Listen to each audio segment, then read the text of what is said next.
What makes a season anyway?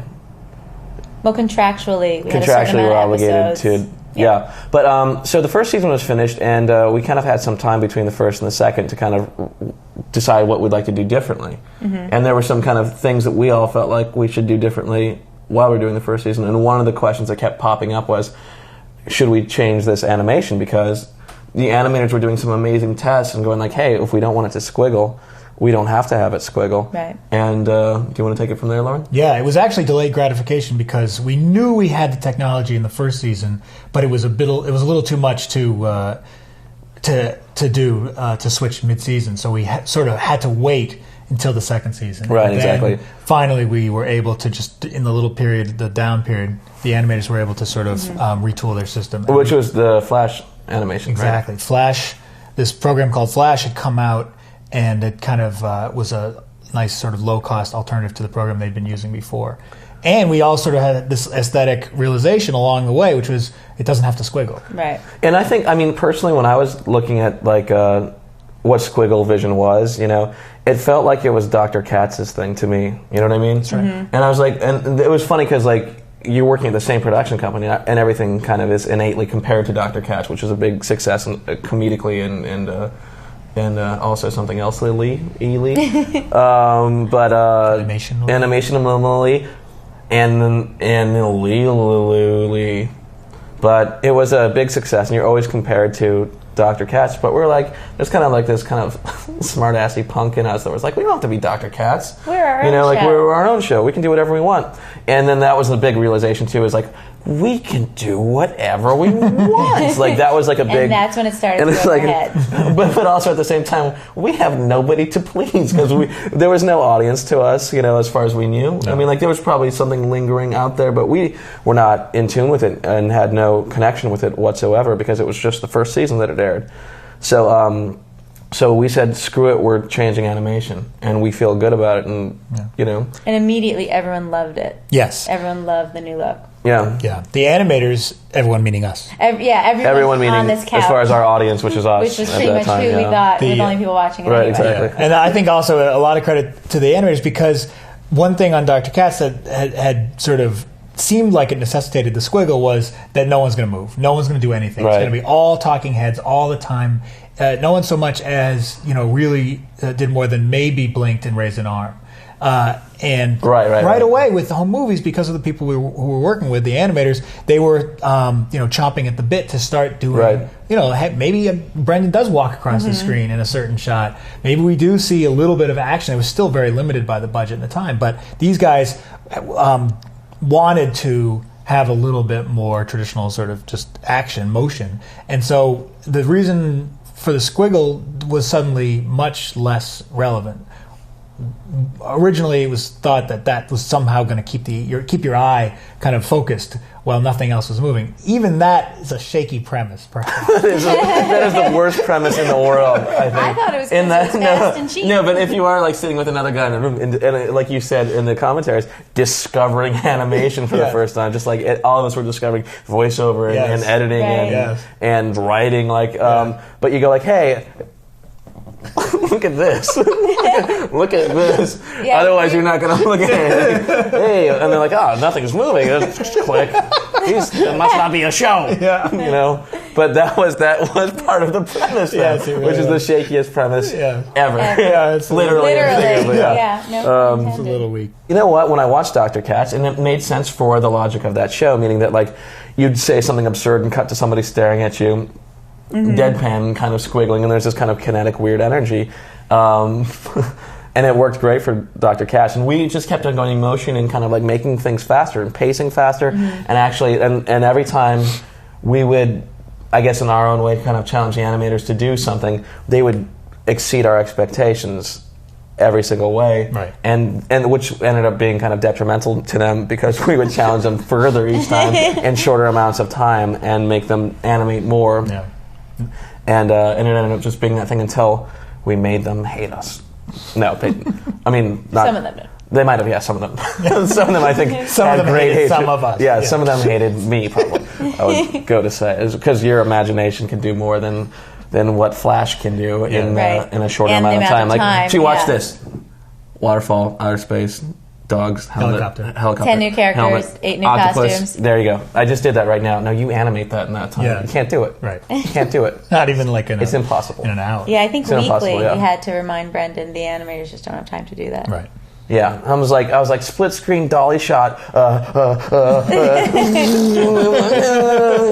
Camera goes, and they're like, no, here's the shot. It's a one shot. It's a master, and they're not going to be doing anything. Yeah. They were taking it from the library. And we're like, I can do that. I mean, that's good too. Yeah. I mean, that has to do with the time and budget constraints. Yeah. I don't want it to come across like they. Oh no, yeah, exactly. They could no, and in fact, when there was no request for a push in or a pull or a tracking shot, often one would show up. Because an animator all of a sudden found that he was excited about a scene, and he wanted to do, or she wanted to do all this ambitious stuff. So there was a lot of the bar got raised. The only reason those Pixar movies are so good is because they spend way more time on them than we do in writing, acting, editing, and animation. Yeah. That's the only thing they've got over us. And they're smarter. And they're smarter. Yeah, they're smarter. More talent. Right. And they're nicer to each other. And they have better food and everything, and better outfits. Oh, better concept. Better concept. Yeah, I'll give you that. Strong concept. Idea people. I think they're called idea people. Yeah, they're like a think tank over there. Yeah. Had we all those things to our disposal. Exactly. Yeah. We'd look out, season Pixar. 5. Yeah, look out. What were some other exciting changes in the second season? Dad.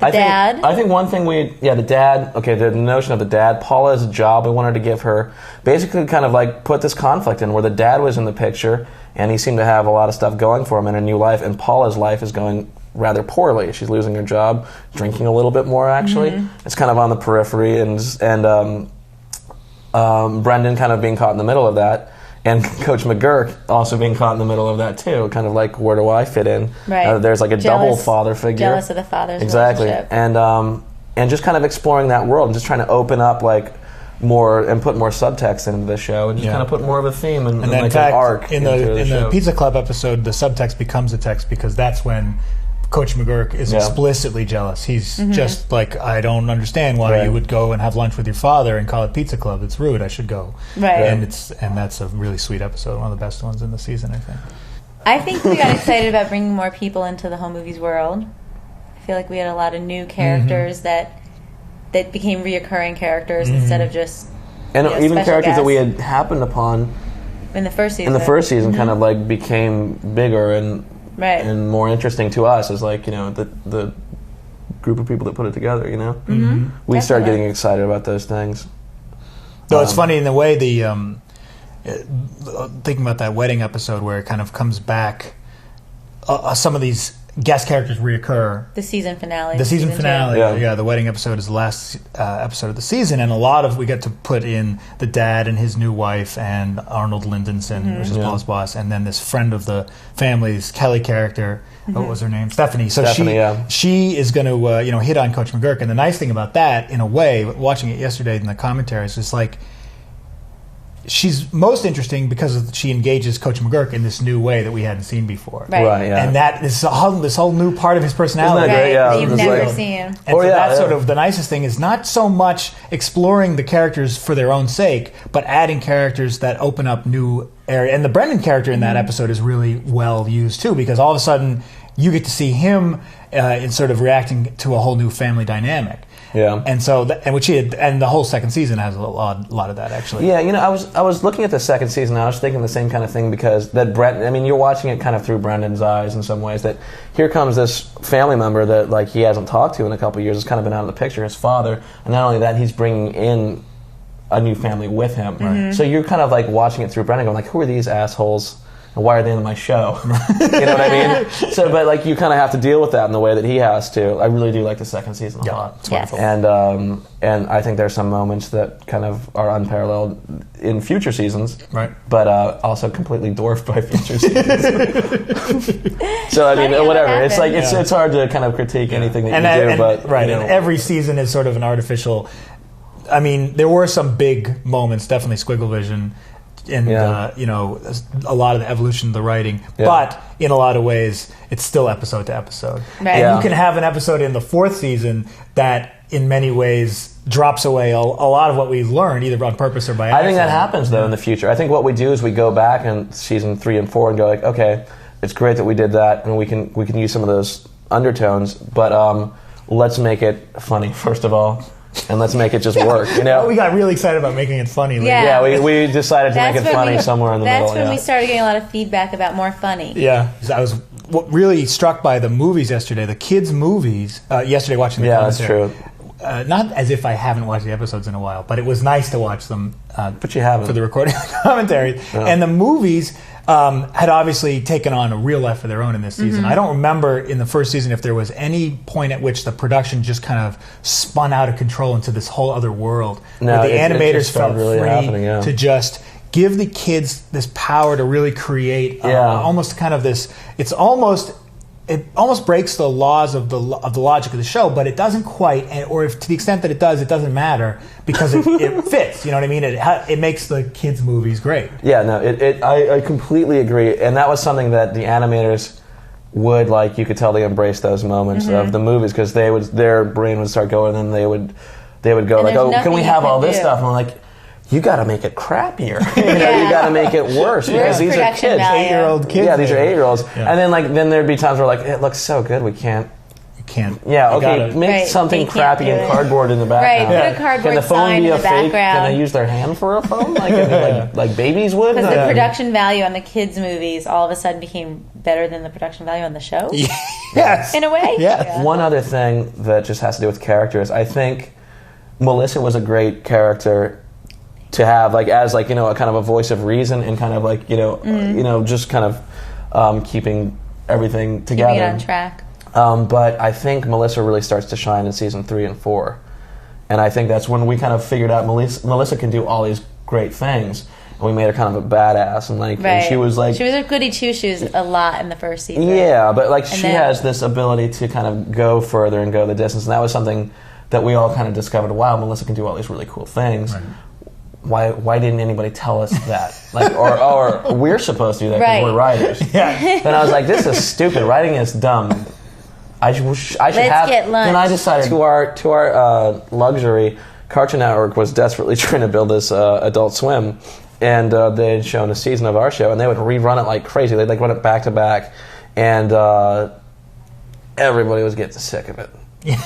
That was so no. But they're like, give us some more episodes. We're so sick of this show. Yeah. Can you every time? And everybody that I would talk to would do that thing when they go hey, yeah, man, I caught home movies the other day. Every time I watch it, the same episodes on. Yeah. It's like that phenomenon that happens. Yeah, where it's I keep seeing the one where the kid punches the guy, and I keep saying, did you make any other episodes ever? But I think they were also they were really. I grew it out again. You grew it back out. I grew it back out. They got to us pretty quickly. No, but I think it's because, I think one of the things was they were trying to build this Adult Swim, and they said, give us more episodes because we have no original shows still. Right. We're still rerunning some show that they got. And they liked it. Cartoon Network were fans. They probably ran Baby Blues. What? What? I was just having a serious conversation while you two were being silly. What were you saying? No, he was trying to remember a cartoon they ran a lot, and one of them was Baby Blues. What were you saying?